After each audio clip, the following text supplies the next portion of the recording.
Hey guys, today I'll share you 7 Stoic ways to respond to rudeness that protect your dignity, command silent respect, and leave the other person disarmed. Because here's the truth. Rude people don't feed on your words, they feed on your reaction. You don't beat rudeness by being louder. You end it by being unshakable. Someone interrupts you mid-sentence. Someone talks down to you in front of others. Someone rolls their eyes, smirks, or says something sharp enough to make the whole room freeze for a second. And suddenly, you feel it, that fire in your chest, that urge to prove you're not the one to mess with. But here's the paradox: if you fight back, you look reactive. If you stay silent, you look weak. So you're caught between pride and peace, between reaction and repression. What if I told you there's a third option, one that leaves rude people completely speechless, not through anger, but through absolute composure? Marcus Aurelius faced insults from senators. Epictetus endured cruelty from his masters. Seneca stood in rooms full of betrayal and envy, yet none of them lost control. They mastered the art of calm power, the ability to face disrespect without losing self-respect.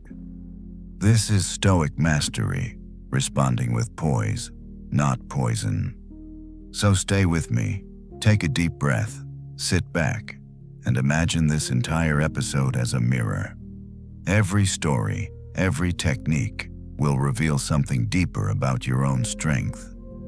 By the end, you won't just know how to handle rude people. You'll understand something much greater: how to stay calm in the face of chaos, how to command respect without demanding it, and how to make peace your ultimate power. Let's begin.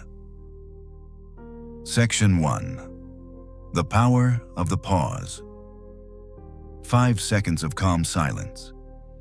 Let me tell you a story. A man named John once worked in a busy corporate office. Open floor plan, endless noise, constant pressure. One afternoon, during a team meeting, he was presenting an idea he had worked on for weeks. Halfway through his sentence, a colleague interrupted him, loudly, dismissively, with that familiar tone that says, "You don't know what you're talking about." The room went quiet. Everyone turned, and in that instant, John felt the wave rise, the heat in his face, the tightness in his jaw, the sharp urge to fire back. He could already hear the words forming in his head, a perfect comeback that would make the interrupter look small. But something stopped him. He remembered a Stoic line he'd read weeks before from Marcus Aurelius. If someone can provoke you, know that your mind is complicit in the provocation. So instead of reacting, he did something almost no one does anymore. He paused. 3 seconds, no words, just calm, steady eye contact. The silence stretched across the room. The interrupter's smirk faltered. He looked uncertain, and then, almost reflexively, he began to backtrack. "Well, I just meant that maybe we could, try another angle." John still said nothing. He just waited, patient, unmoving, like a rock in the middle of a storm. When the man finally ran out of the words, John smiled slightly and said, "Thank you," and calmly finished his presentation. Afterward, several people came up to him, not because of what he said, but because of what he didn't say. They said, "The way you handled that was incredible." That's the power of the pause. Rudeness feeds on reaction. It's like fire: the more oxygen you give it, the bigger it grows. But silence, real, grounded, unflinching silence, starves it. When you pause instead of snapping back, You disrupt the rude person's rhythm. They expect chaos, not composure. Their entire plan is built around getting a rise out of you, making you stumble, lose focus, or defend yourself. When you stay silent, you break the script. This is why Stoicism is so powerful in moments like this. It's not passive, it's precision. Marcus Aurelius wrote in Meditations, "Be tolerant with others and strict with yourself." That doesn't mean you let people walk all over you. It means you refuse to let them control the only thing that truly matters, your inner state. When you pause, you communicate more than any words could. I am not disturbed by your behavior. I am not defined by your tone. I am the one in control here. You don't need to match disrespect with disrespect. You expose it by showing that you can remain calm while they crumble under their own lack of control. Think about it. When was the last time you met someone who could hold silence without discomfort? We fill every second with noise, replies, defenses, explanations. But silence is power. Silence is composure made visible. Try it. The next time someone says something rude to you, don't respond immediately. Don't frown, roll your eyes, or sigh. Just pause. 3 to 5 seconds. Look at them calmly, not with anger, not with sarcasm, just stillness. Let the silence do the work. You'll notice something remarkable happen. Either they'll start explaining themselves, "Oh, I didn't mean it that way," or they'll double down and look foolish doing it. Either way, you win, because in that brief moment, you demonstrated something most people spend their whole lives chasing: mastery of the self. The Stoics believe that how you respond to disrespect reveals how free you truly are. Epictetus, born a slave and later one of the greatest Stoic teachers, once said, "It's not what happens to you, but how you react to it that matters." In modern terms, that means this: you can't stop people from being rude, but you can refuse to join them in their chaos. The 3-second pause isn't just about silence, it's about self-possession. It's a micro-meditation, a flash of mindfulness under pressure. You're not suppressing your anger, you're transforming it into awareness. You're saying to yourself, "I see what's happening.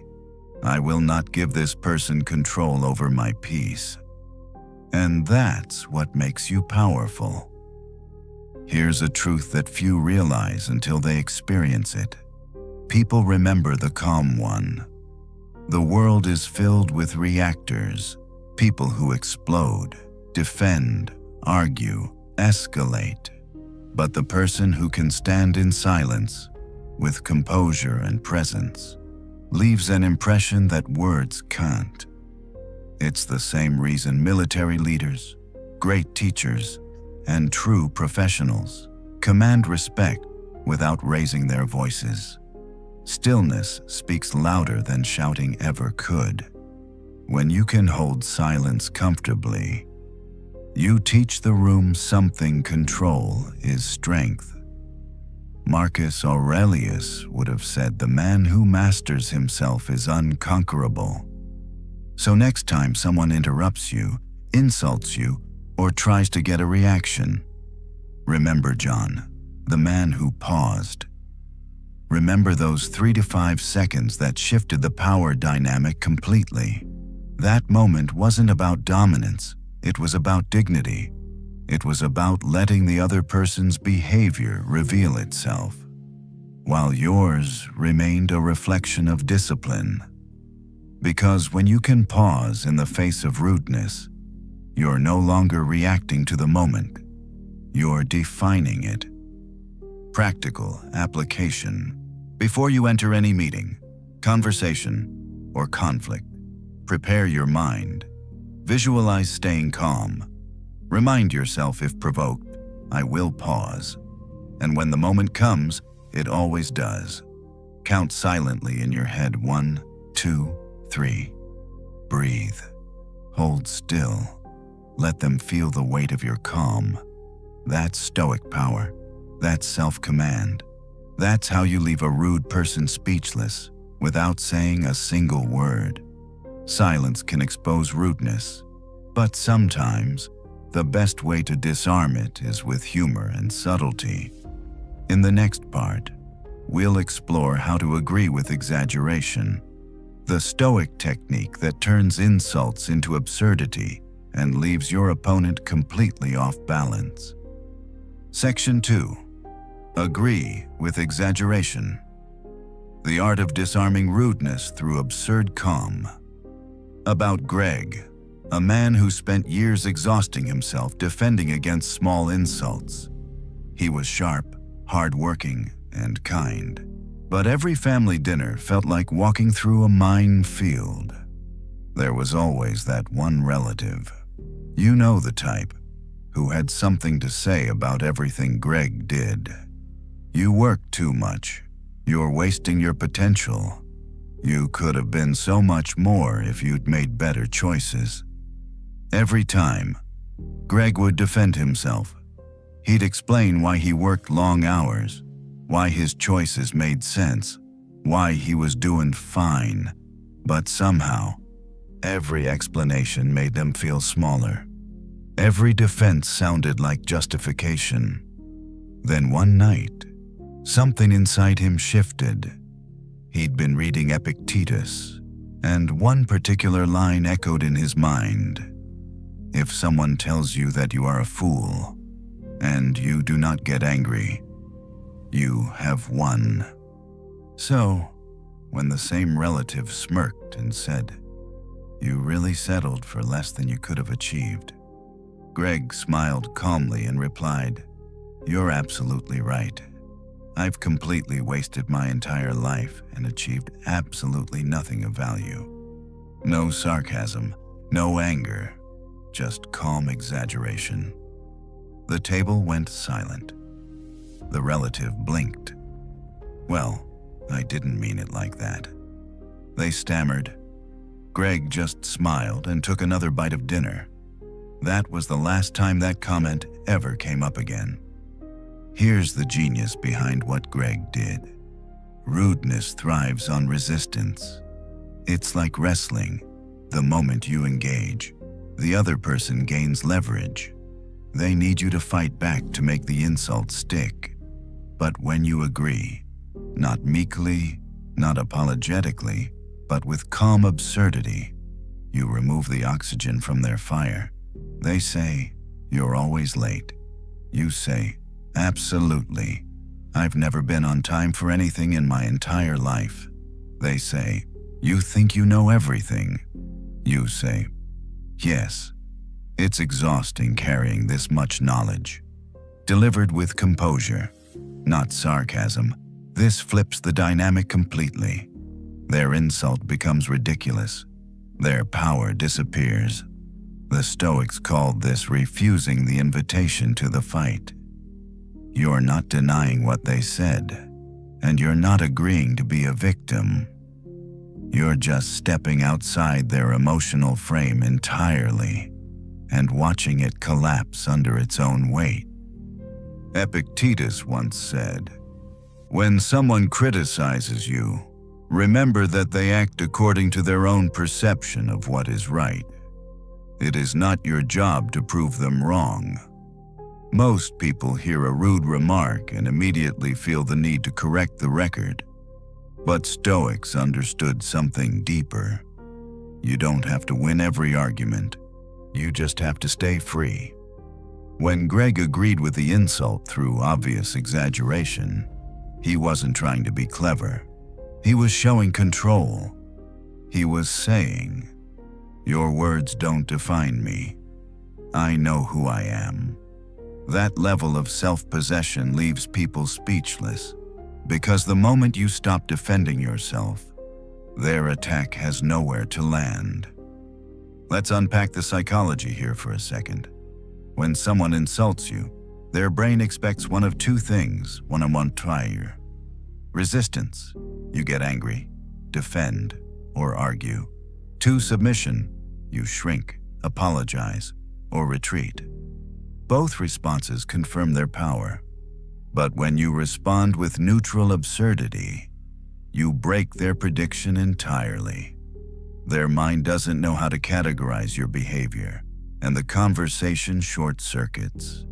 You're calm, you're smiling, you're not playing their game, and suddenly, they look emotional while you look untouchable. This is psychological Aikido. You use their own energy against them, redirecting it until it collapses. There's a beautiful Seneca quote that captures this. He who laughs at insults has escaped them. Seneca wasn't talking about mockery. He was talking about lightness, the freedom to not take offense. That's the Stoic paradox. The less you care about defending yourself, the stronger you appear. Because dignity isn't built on argument. It's built on composure. Greg's calm exaggeration wasn't just a tactic. It was a declaration: I am unshakable. Your opinion cannot touch me. Now, let's bring this to your own life. Imagine someone in your office says, "You always mess things up." You could argue, or you could say, "You're right. It's honestly impressive how consistent I am at failing." And then smile. No sarcasm, no anger, just calm absurdity. If they laugh, the tension breaks. If they backtrack, you've shown grace. If they double down, they reveal their insecurity, not yours. You don't have to fight for respect. You just have to demonstrate that you don't need to fight at all. Let's pause on that truth for a second. The need to defend yourself often comes from insecurity. But when you know who you are, when your self-worth isn't up for debate, you can afford to be playful. That's why Stoicism is not cold. It's confident. It's not about suppressing emotion. It's about choosing your energy wisely. As Marcus Aurelius wrote, you have power over your mind, not outside events. Realize this, and you will find strength. In moments of rudeness, that's the truth to remember. You control your tone. You control your peace. You control whether their words find a home in your mind. Next time someone throws a jab, try this pause for half a second. Smile lightly.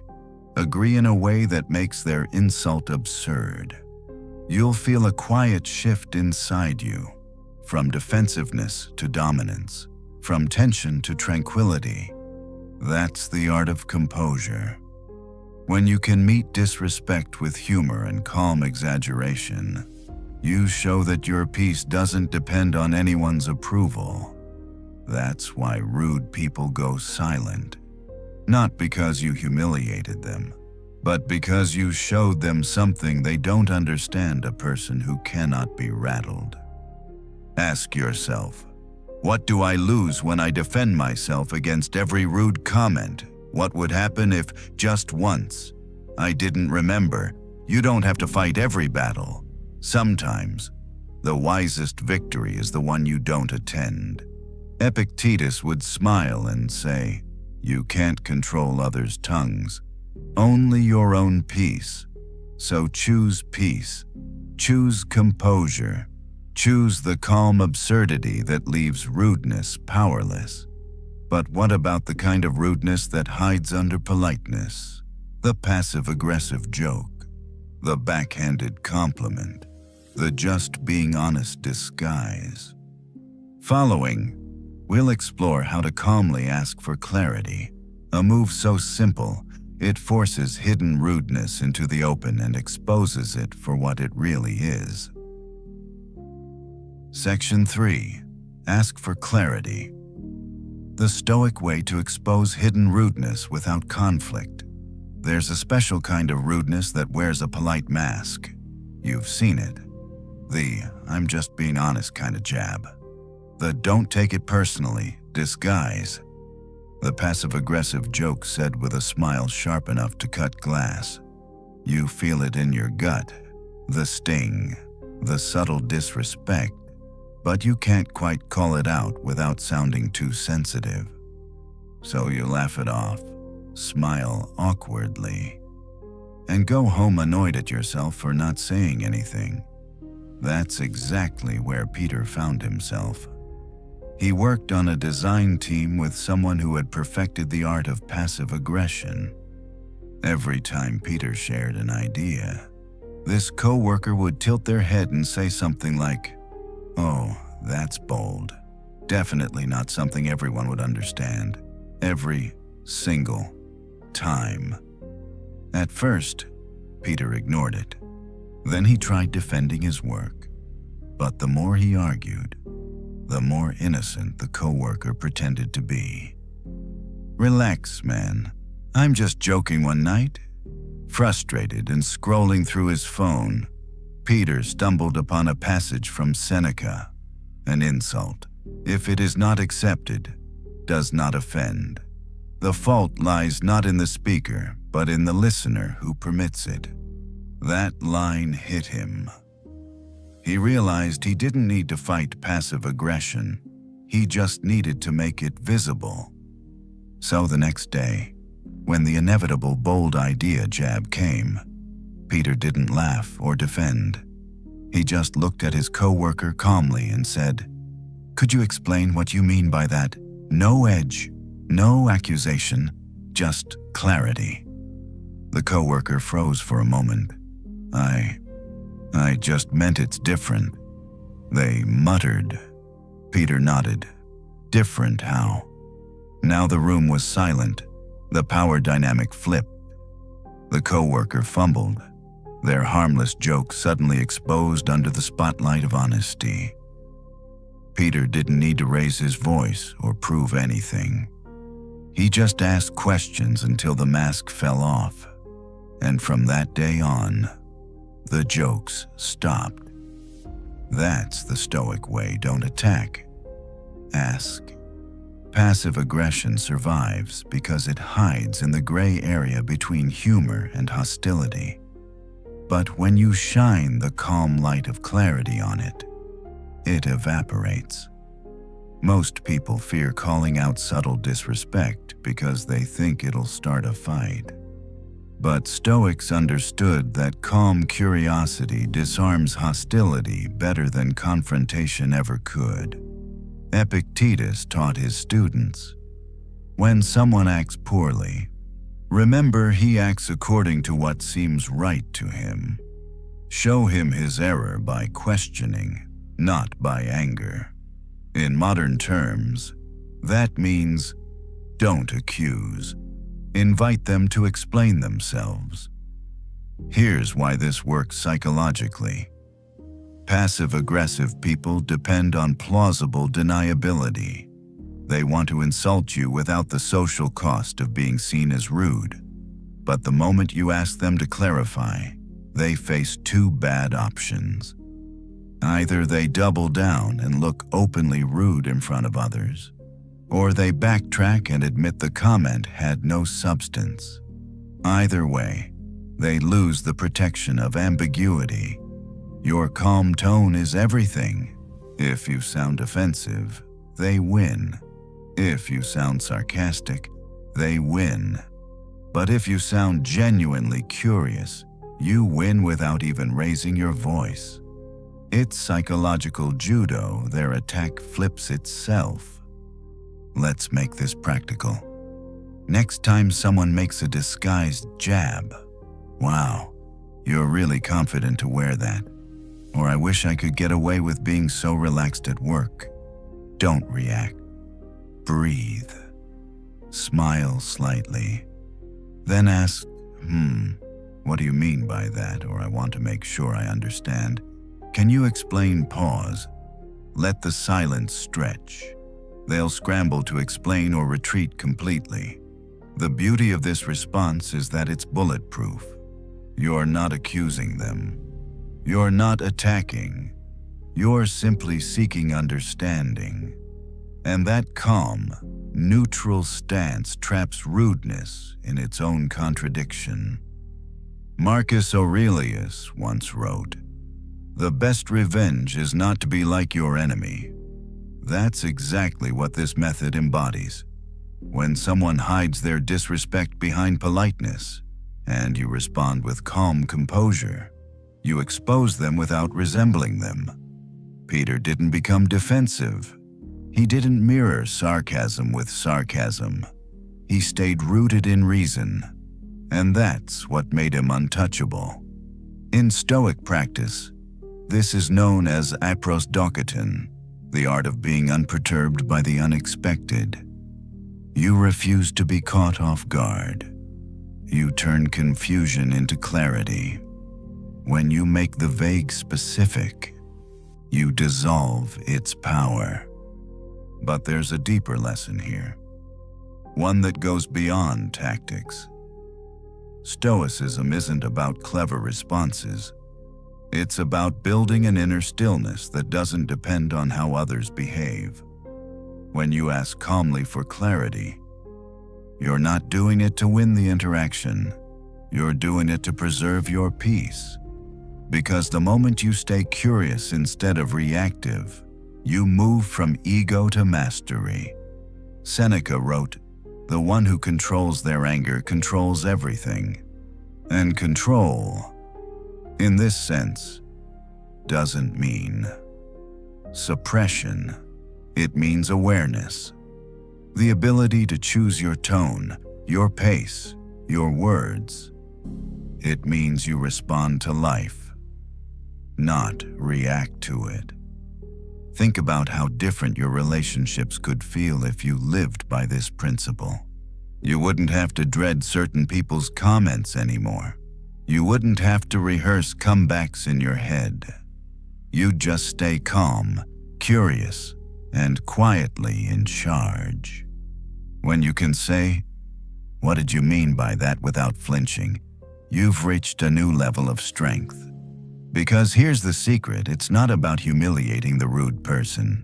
It's about showing yourself that you no longer need to fight to be respected. Your peace is your power. Your calm is your weapon. Practical reflection. Next time you sense subtle rudeness, don't rush to interpret or defend. Just ask for clarity. It's not weakness, it's wisdom. You're not playing their emotional game. You're changing the rules entirely. Marcus Aurelius would say, "Let them reveal themselves. You remain yourself." That's how you expose hidden rudeness, not by fighting it, but by calmly letting it trip over its own words. But what if the rudeness isn't hidden at all? What if it's public, direct, and meant to humiliate you in front of others? In section next, we'll explore the Stoic method that works instantly in those moments, how to thank the rude person, and in doing so, make their attack completely powerless. Section 4. Thank and continue. The Stoic technique that destroys public rudeness. Instantly, there's a special kind of rudeness that happens when everyone is watching. A meeting, a classroom, a dinner table, a social setting where one person decides to challenge you, not privately, but publicly. They want a reaction. They want to throw you off. And if you take the bait, you lose not because you were wrong, but because you surrendered your calm. That's exactly what happened to Sarah. She was presenting a project update to a group of senior executives. She'd spent weeks preparing for this meeting, refining her slides, rehearsing her points, visualizing success. Halfway through her presentation, one of the senior managers interrupted her with a dismissive tone. "This approach won't work. It's too naive for our market." Everyone turned toward Sarah, waiting to see how she'd react. She could feel her throat tighten, the natural instinct to defend herself rising fast. But she caught herself. She remembered a quote she had written on a sticky note on her laptop. "Your peace is more valuable than their attempt to disturb it." Marcus Aurelius. So instead of defending or freezing, she simply said, "Thank you for that input," and continued her presentation, without pause, without hesitation. The silence that followed was electric. The rude comment, meant to derail her, just dissolved into the air. The manager looked momentarily confused, then leaned back, the rest of the room impressed. After the meeting, her colleagues complimented her composure. They said she handled it like a professional, but she didn't feel powerful because of what she said. She felt powerful because she stayed in control. This is the Stoic principle of acknowledge, but don't engage. When someone throws a verbal jab in public, they're inviting you to a sparring match. But the moment you say, "Thank you," you cancel the invitation. You acknowledge their existence without validating their energy. That single phrase, calm, neutral, maybe even slightly warm, does something profound. It tells the entire room that you're untouchable. You heard them, you're composed, and you are not going to waste your focus on drama. Marcus Aurelius lived this practice daily. As emperor, he dealt with senators, soldiers, and advisors, many of whom challenged or disrespected him publicly. Yet he never responded with anger or ego. He wrote in Meditations, "It is in your power to maintain the beauty of your soul, even when others insult you." That's the mindset Sarah embodied in that room. Because thank you is not submission. It's detachment in action. It's a reminder that you choose how far someone else's energy travels into your mind. Let's break down why this method works so powerfully. When someone is rude publicly, they're performing.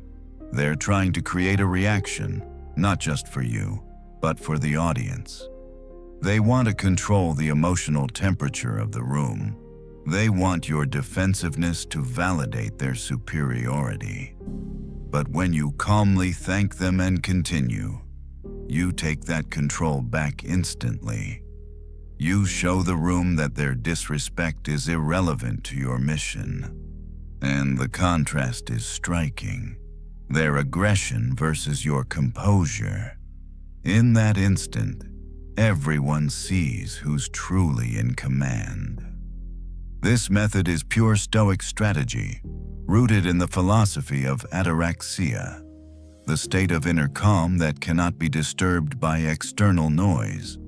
Seneca captured it perfectly. A wise man is content with his lot, whatever it may be, without wishing for what he has not. In modern life, that means this: you don't need everyone's approval to move forward. You don't need to win every public argument. You just need to stay composed enough to keep walking your path. When Sarah said, "Thank you for that input," she was really saying, "You don't get to decide my tone. Here's how to use it yourself." The next time someone interrupts you, mocks you, or undermines you in front of others, take one breath. Then, in a calm, neutral tone, say, "Thank you for that perspective," or "Thank you for sharing that," and immediately continue doing what you were doing. If you were speaking, keep speaking. If you were writing, keep writing. If you were presenting, keep presenting. Do not pause to argue. Do not look for validation. Just move forward. The moment you don't break stride, You send a clear message: I am not here to win arguments. I am here to win peace. This approach doesn't just silence rudeness. It transforms the energy in the room. People watching see something rare: self-control under pressure. They respect it, even if they can't articulate why. And the rude person there left off balance.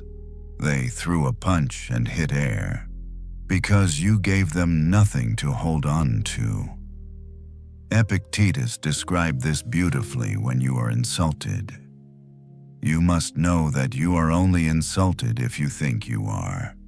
Your reaction determines whether the insult exists or not. By calmly acknowledging and moving on, you deny it life. There's a scene I love from modern leadership training. A CEO once told his team, if someone tries to throw you off in a meeting, thank them, then keep going. The real power is in the continuation. He was unknowingly quoting Stoicism. The Stoics knew that mastery isn't proven through dominance. It's proven through direction. When you keep moving forward calmly, you show that your sense of purpose is stronger than anyone's attempt to distract you.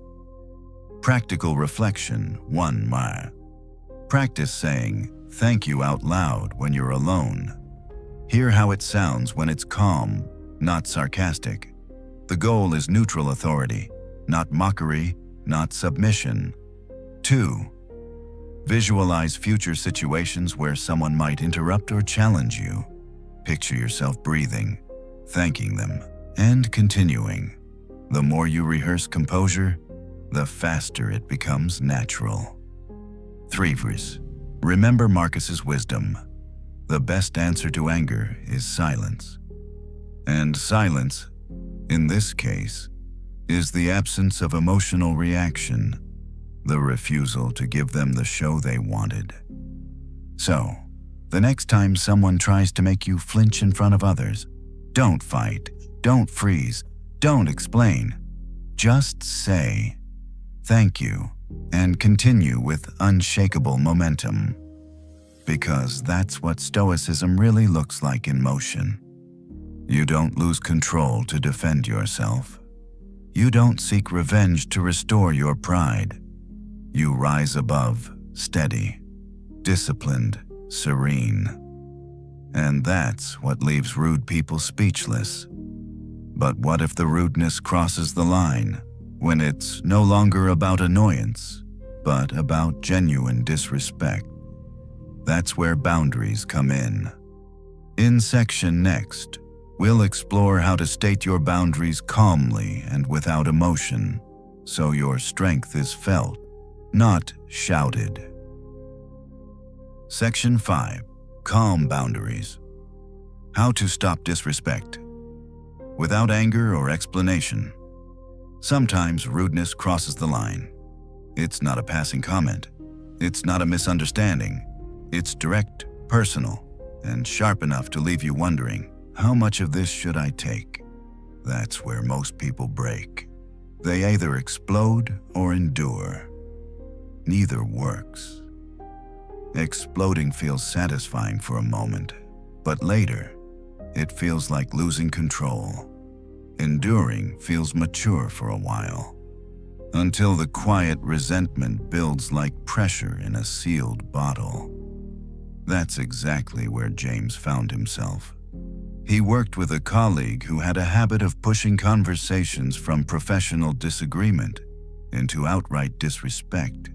Whenever discussions got heated, the colleague would roll his eyes, sigh dramatically, or mutter things like, "You never understand strategy, do you?" At first, James ignored it. Then he tried humor, then politeness, then silence. But every tactic failed. The behavior kept returning, slightly worse each time. One day, after another snide remark, James felt the usual anger surge, but instead of reacting, he remembered something Epictetus had said You show people how to treat you by what you tolerate. And that's when James realized ignoring disrespect isn't Stoic strength. It's silent permission. So the next time the colleague said something out of line, James stopped mid-conversation. He looked at him calmly and said, "I'm happy to continue this discussion when the tone changes." Then he went completely silent. The room froze. The colleague smirked, then said, "I'm just being honest," James repeated, calmly. "When the tone changes, I'll be ready to continue." Silence again. After a few seconds, the colleague took a deep breath. "Okay, let's try again." And for the first time in months, the conversation stayed respectful. No shouting, no lectures, no ego. Just one sentence and silence. That's the Stoic boundary. Calm, factual, non-negotiable. Here's what makes this so powerful. A true boundary isn't emotional, it's informational. You're not asking for respect. You're defining the conditions under which you'll engage. You're saying, "This is my standard. Meet it, or this interaction ends." It's not a fight. It's a framework. Marcus Aurelius lived by this principle. In Meditations, he wrote, "The best way to avenge yourself is not to become like them." Setting a calm boundary is exactly that. You don't descend to their tone, you rise above it. And in doing so, you quietly train people how to treat you. Let's dissect the psychology behind it. When someone is rude or disrespectful, they expect one of two outcomes. One, none. You explode, confirming their narrative that you're emotional or irrational.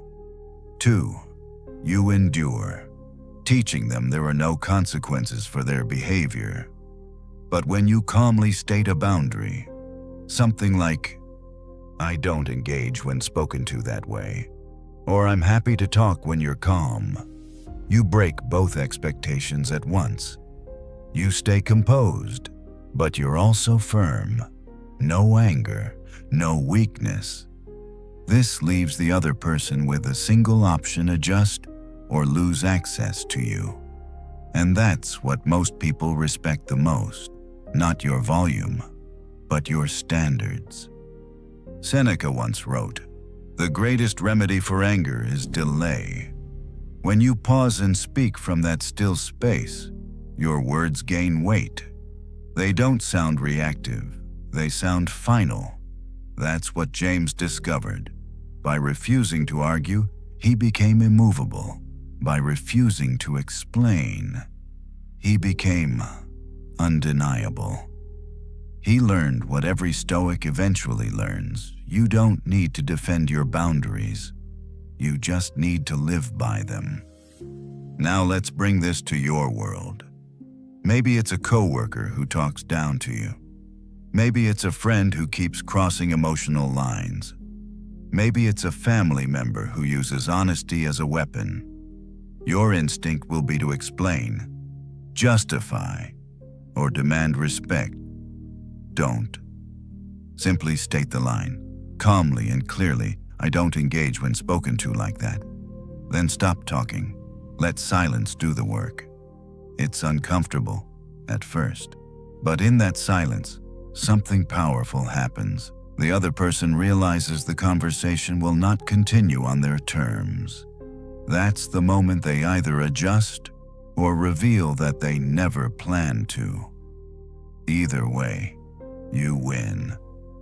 This method doesn't just stop disrespect, it redefines your presence. People start to notice. You don't get pulled into petty arguments. You don't trade insults.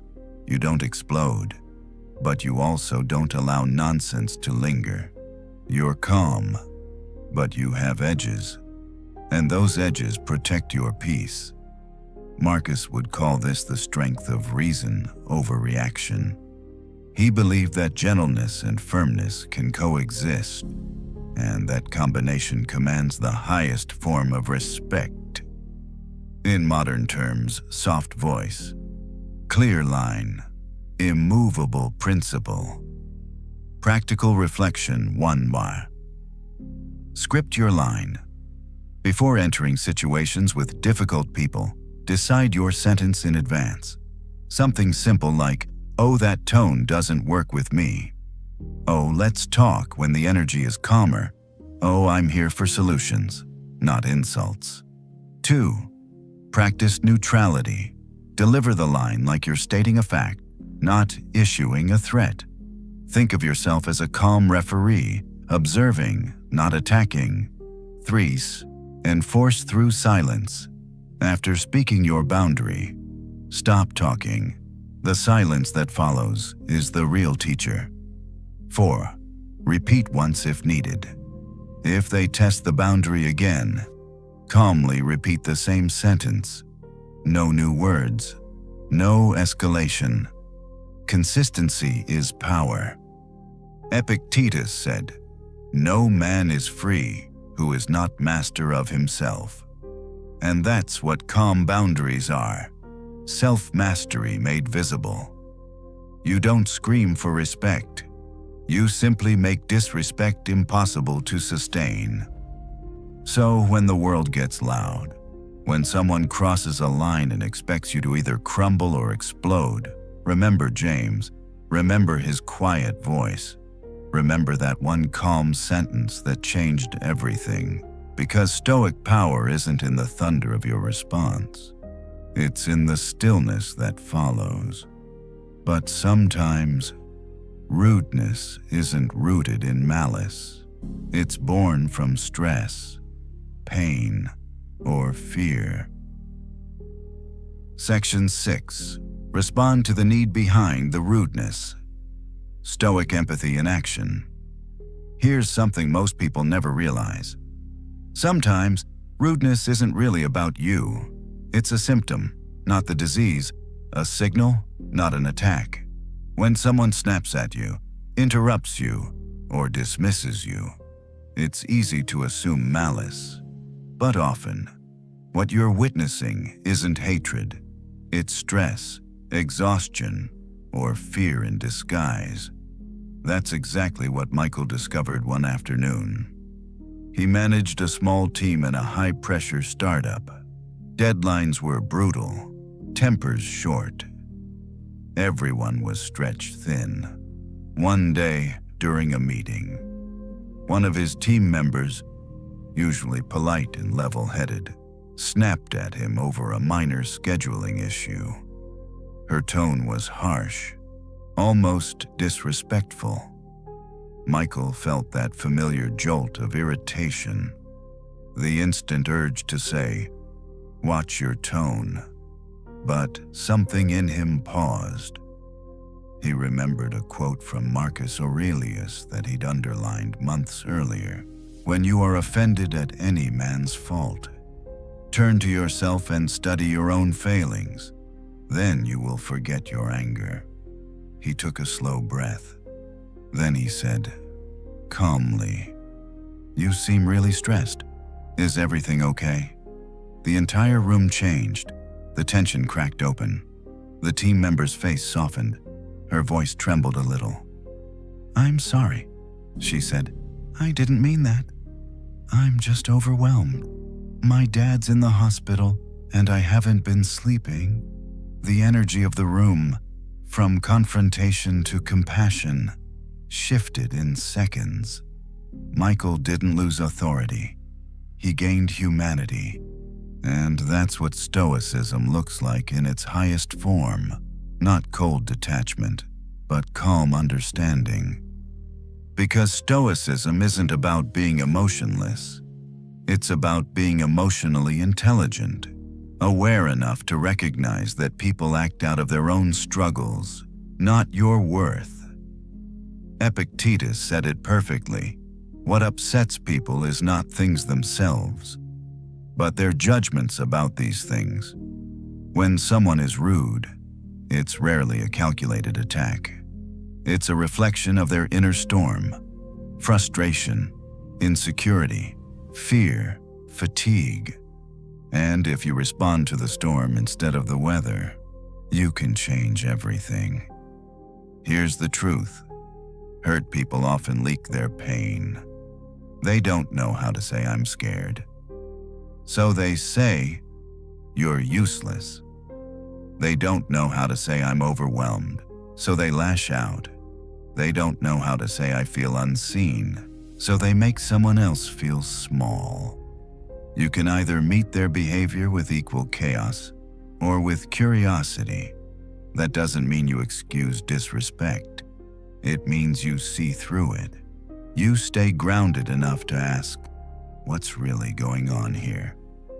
This approach is hard, not because it's complicated, but because it requires emotional strength. Anyone can get angry. Anyone can shut down. But it takes immense discipline to stay open when someone else closes off.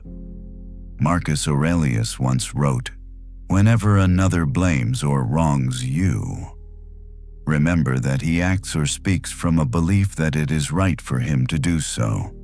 It cannot be right for you to be angry with truth itself.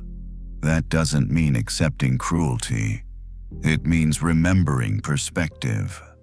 That every person's behavior comes from their own understanding of the world, their own burdens, their own pain.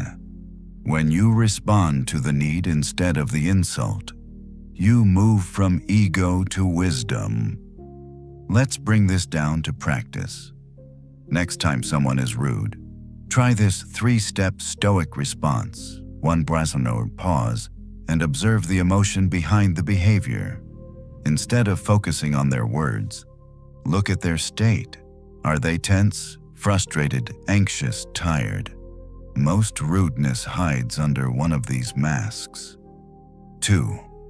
Acknowledge the emotion, not the insult. You might say, "Oh, you sound really frustrated. Is something stressing you out, or it seems like there's something else bothering you? Want to talk about it? Oh, you've got a lot on your plate." You're not validating the rudeness. You're diffusing the emotion beneath it. 3. Guide the interaction back to reason. Once they calm down, you can address the actual issue logically. This sequence transforms confrontation into collaboration. You move from resistance to resolution, without losing your dignity or your calm. There's a profound story from Seneca's life that captures this. One day, a servant accidentally broke one of Seneca's expensive crystal cups. The other servants panicked. They knew that such accidents could lead to punishment. But Seneca simply said, "If I cannot bear the breaking of a cup, how will I bear the breaking of a friend?" That's perspective. It's the recognition that everything external, people's words, behaviors, even mistakes, are reflections of human imperfection. And our job is not to control them, but to meet them with understanding grounded in strength.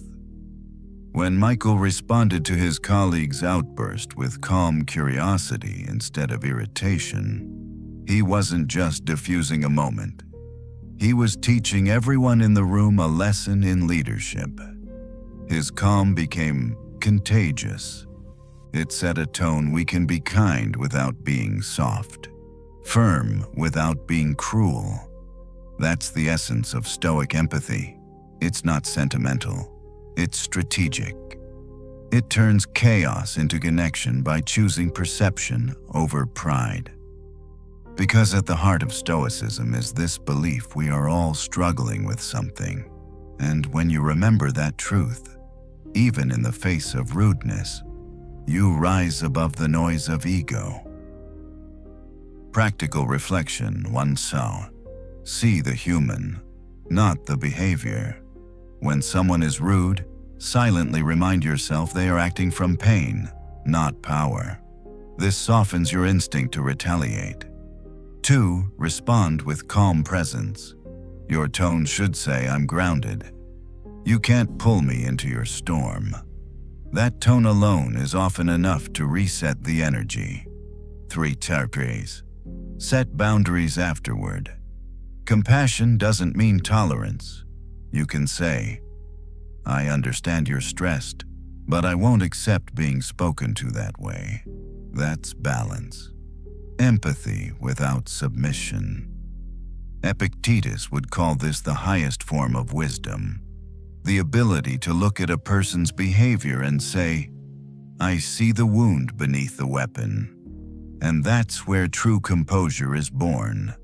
Not from pretending you don't feel anything, but from understanding why others act the way they do and refusing to join their chaos. Because once you can see pain in others without letting it infect your peace, you've mastered yourself. So, next time someone's rudeness tempts you to react, pause, breathe, and look deeper. Ask the Stoic's silent question. What pain is this person trying to hide? And you'll notice something extraordinary. Empathy isn't weakness. It's the final evolution of strength.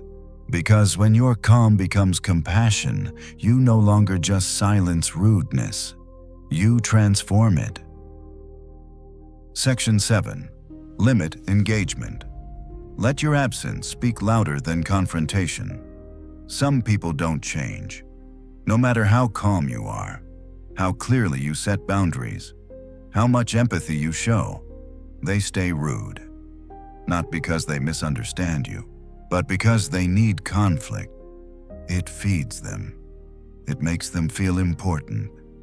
That's when Stoic wisdom asks for your highest form of discipline, to walk away without bitterness, and let distance speak for you. Let me tell you about Olivia. She had a longtime friend, someone she'd known since college. They'd shared memories, trips, and late-night talks, but over the years, something shifted. This friend began turning every interaction into a subtle power play. Interruptions, dismissive comments, passive-aggressive jokes disguised as humor. At first, Olivia tolerated it. She valued the history they shared. Then she tried addressing it directly, kindly, firmly, calmly. Nothing changed. Every time she brought it up, the friend deflected. You're too sensitive. I was only joking. Why are you making it such a big deal? Until one day, after another conversation that left her drained and hollow, Olivia realized something Marcus Aurelius once wrote. You cannot persuade all men, but you can cease trying to persuade those who refuse reason. That night, she stopped trying. No grand speech, no confrontation, just quiet withdrawal. She stopped initiating messages.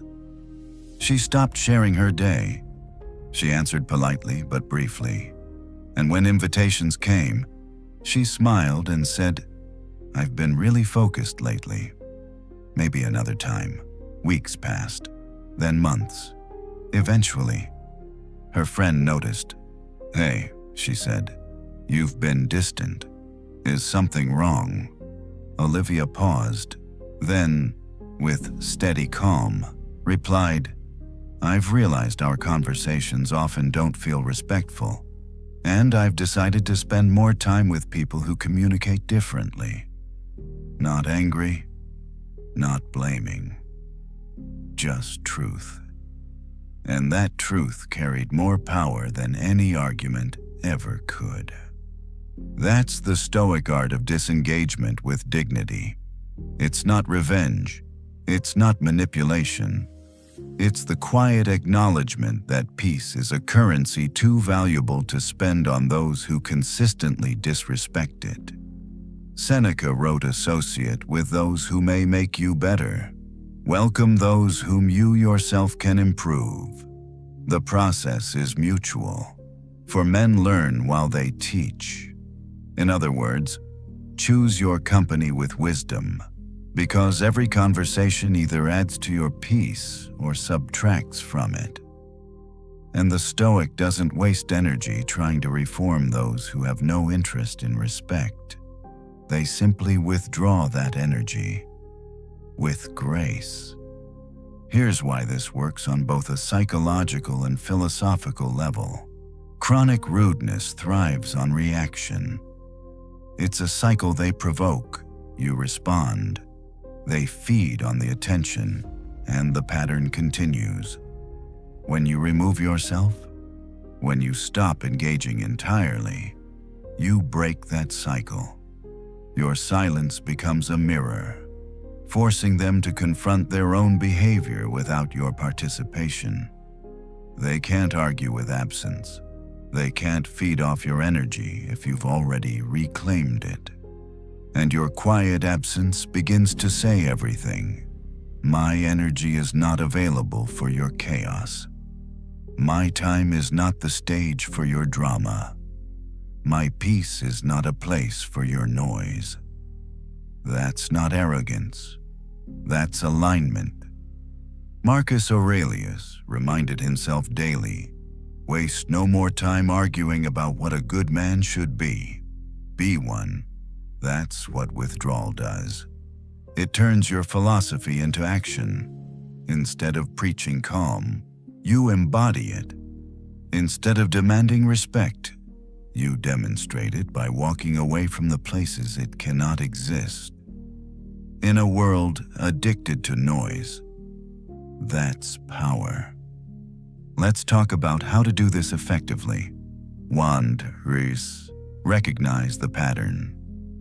When someone repeatedly shows you disrespect, despite your calmness, your clarity, your boundaries, believe them. As Epictetus said, when someone shows you who they are, do not wish them to be otherwise. 2. Reduce access quietly.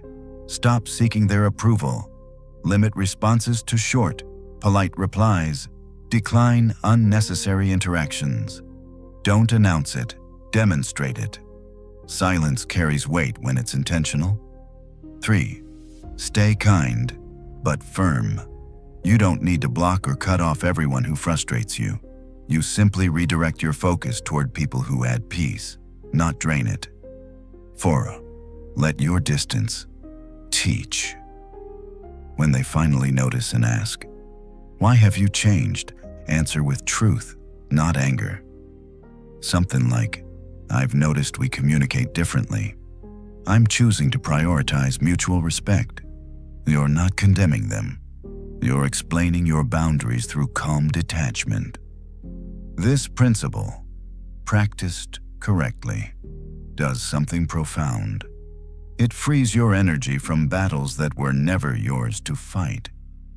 You begin to see that maturity isn't about how loudly you can defend yourself. It's about how quietly you can protect yourself. Stoicism teaches that control isn't domination. It's direction. You direct your focus away from what drains you and toward what strengthens you. And when you do that consistently, peace stops being something you chase. It becomes your default state. Seneca would say this is the final evolution of wisdom. Withdraw into yourself, as far as you can. Associate with those who make you better. Because at the end of the day, the Stoic knows this truth: you cannot build a peaceful mind in a disrespectful environment. Your energy, your presence, your time. These are sacred investments. Guard them with the same devotion you give to your goals. Some people earn access through respect. Others lose it through arrogance. You owe no explanation beyond your actions. Practical reflection. Audit your circle.